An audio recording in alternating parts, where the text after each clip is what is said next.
तो माँ वैभव पाई जैसे एकता, हेमकुंड का माँ और गंगोत्री का वैभव पाई जैसे एकता।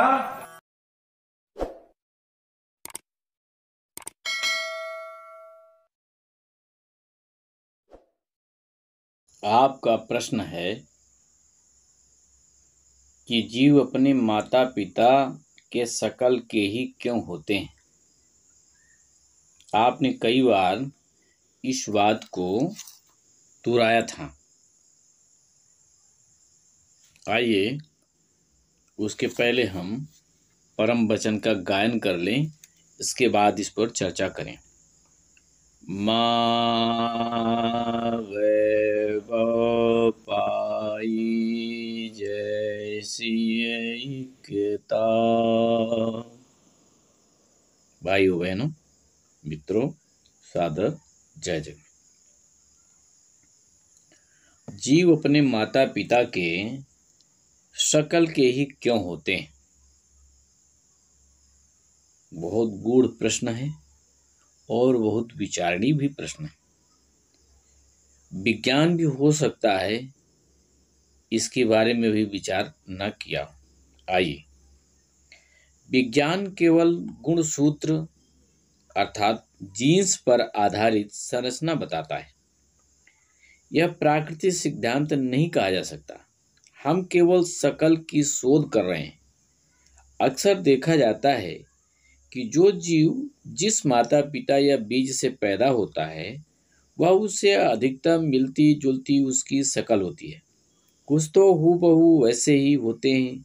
यदि रजबीर को कच्चा मटेरियल मान लें तो बनाने वाला यदि और कोई है तो उस माता पिता के शकल का ही क्यों बनाता है।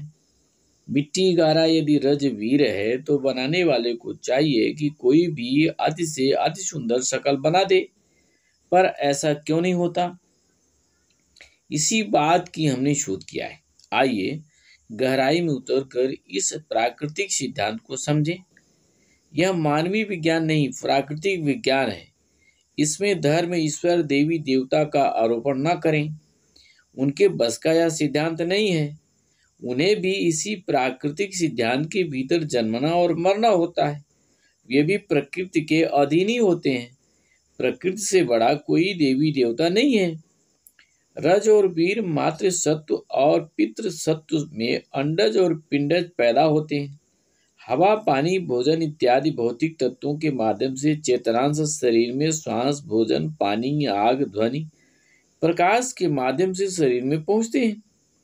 रस, रक्त, मांस, मज्जा, धातु की क्रिया के साथ रजबीर तक पहुंच जाते हैं। रजबीर में भी मथे जाते हैं, तब गुणसूत्र में समाहित होते हैं।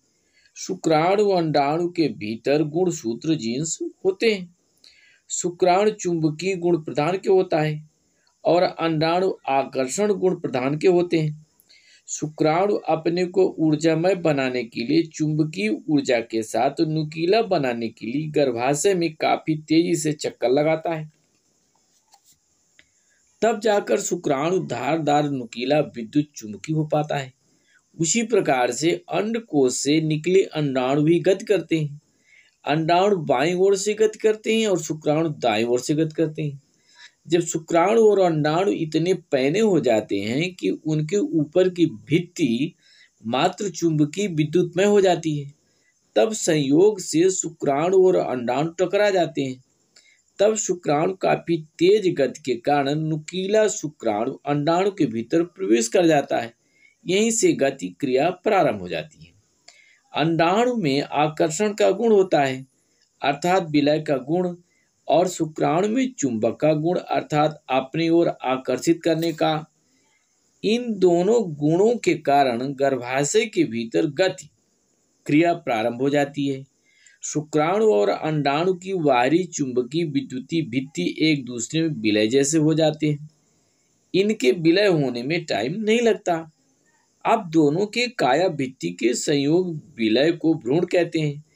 इस भ्रूण में जो चेतना की कणांश आई है, यदि वह पितृ सत्व यानी कि शुक्राणु में प्रवेश कराई है तो वह शुक्राणु भित्ति के सहारे मातृ तत्व रस, रक्त, मांस, मज्जा खींचेगी और भ्रूण के भीतर शुक्राणु भित्ति को उसी तरह से फैलाएगी जैसे फुग्गा में भरी वायु फुग्गे को फैलाती है, और फुग्गा उसी आकार में फैलता है जिस आकार का वह होता है।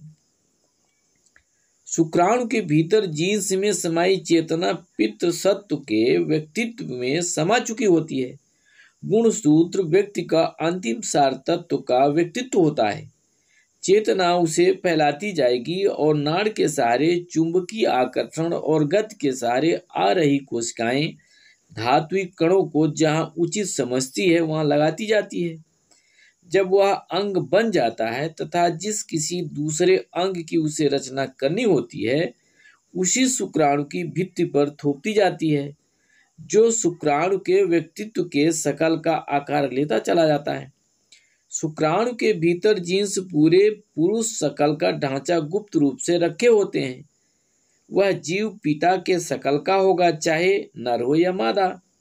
नर मादा होने का सूक्ष्म संस्कार चेतनांश पूर्व जन्मों के अनुभव से साथ लाते हैं। केवल हम शकल की शोध यहाँ कर रहे हैं। यदि मातृ सत्व अंडाणु की ओर से चेतना का कणांश भ्रूण में प्रवेश किया है तब वह अंडाणु के जीन्स से प्रभावित होगी। वह अपनी रचना के लिए मातृ जीन्स की भित्ति को फैलाकर पितृ तत्व को खींचकर काया के अंगों को बनाएगी। अंडाणु के भीतर का जीन्स मातृ शकल का पूरा व्यक्तित्व होता है। वह उसी मातृ शकल की मिलती जुलती काया बना पाएगी। यह भी उसी फुग्गे की तरह से अंडाणु जीन्स के भीतर से फैलाकर आकर्षण और चुंबकीय नियम के तहत गति करते हुए काया बनाएगी। यह भी नाड़ के सहारे कोशिकाओं का आकर्षण कर चुंबकीय नियम के तहत चिपकाती जाएगी और आगे बढ़ती जाएगी। कभी कभी अंडाणु और शुक्राणु दोनों ओर से चेतनांश समाये हुए आ जाते हैं, तब जुड़वा बच्चे पैदा होते हैं। या कि कई शुक्राणु और अंडाणु गर्भाशय में चक्कर लगाते लगाते इतने तीखे चुंबकीय हो जाते हैं, वे भी गर्भाशय में अलग भ्रूण बना देते हैं, जिससे कई बच्चे पैदा हो जाते हैं। माता पिता के ही शकल के बालक बालिकाएं या अन्य जीव कैसे हो जाते हैं, हमारी शोध केवल शकल को लेकर है। जीव गर्भ के भीतर पूर्ण रूपेण अपना विकास नहीं कर पाता, इसलिए वह 9 माह 10 दिन में पैदा होकर माता के दूध से वह अंतरिक्ष की सूक्ष्म ऊर्जा को खींचकर प्रकृति तत्व को ग्रहण कर अपनी काया भित्ति की वृद्धि करता है। तब जाकर 5 से 7 फुट का लंबा मनुष्य बन पाता है। उसी प्रकार बीज के जीन्स में गुणसूत्र में वृक्ष का पूरा ढांचा समाया हुआ होता है।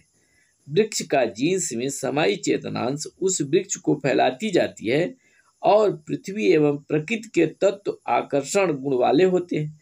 दोनों को मिलन से वृक्ष गति क्रिया और विकास करता हुआ विराट वृक्ष बनता है, पर वह स्थिर होता है, इसलिए उसे स्थावर कहा जाता है। अर्थात जो माता पिता का जीन्स होता है वो माता पिता के शकल स्वभाव स्वरूप को लेकर के तैयार होता है और उसी जीन्स में प्रवेश की हुई चेतना जब गर्भ माँ के पेट में पहुँचती है तो नाड़ के सहारे फैलाती हुई और उसी ढांचे के भीतर अंगों का निर्माण करती है और जिस जीन्स के सहारे गर्भाशय में पहुंची है उसी ढांचे को वो विस्तार देती है। इसलिए जब वह पैदा होता है तो उसी शकल का होता है। भले लड़की हो पर पिता के शकल में दिखती है, भले लड़का हो पर माँ की शकल का दिखता है। क्यों? यह प्रमाण है कि यह उस जीन्स के अंदर प्रवेश कर कणांश आत्मकण आया है। इन्हीं शब्दों के साथ अपनी बात को हम विराम देते हैं। ओम शांति शांति।